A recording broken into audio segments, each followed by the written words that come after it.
sa Bulacan si dating DPWH Bulacan Assistant District Engineer Bryce Hernandez para makakuha ng dagdag na ebidensya para sa investigasyon ng Senate Blue Ribbon Committee. Nakatutok si Darlene Kai.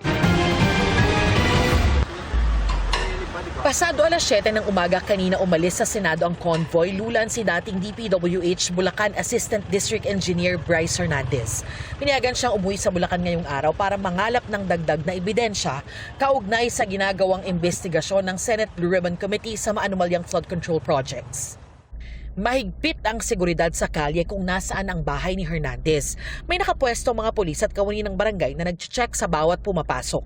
Sa isang mensahe, kinumpirma ni Senate President Tito Soto ang anyay heavily guarded o bantay saradong pag-uwi ni Hernandez. Yes, natuloy po siya and as we speak, andun po siya ngayon, naghahanap ng mga ebidensya. I don't want to preempt anything muna. Gusto ko manggaling po kay Bryce kung anong ebidensya po mahahanap niya. And then rest assured na once na nakuha namin, nakulate po namin, and at the right forum, we will divulge all these.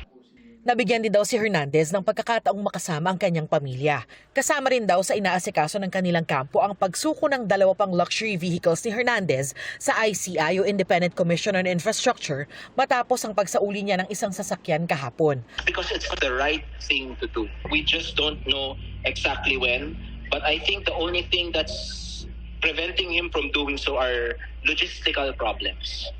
Patuloy raw makikipagtulungan si Hernandez sa mga investigasyon sa maanumalyang flood control projects. Pero hindi sila kontento sa naging takbo ng mga pagdinig sa Senado. He was also frustrated kasi he went there. He went to the Senate ready to reveal what he knew.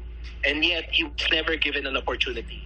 May mga questions yan. Yes or no lang ang pinapasagot pero he would want to explain why this happened. Unfortunately, parang hindi po nangyari yun. Alas 6 ng umaga hanggang alas 6 ng gabi ang ibinigay na oras kay Hernandez. Pagkatapos nito, sabi ni Blue Ribbon Committee Chairman Senator Ping Lacson, kailangan niyang bumalik sa Senado kung saan siya nakadetain mula ng makontempt. Para sa GMA Integrated News, Darlene Kai, nakatutok 24 oras.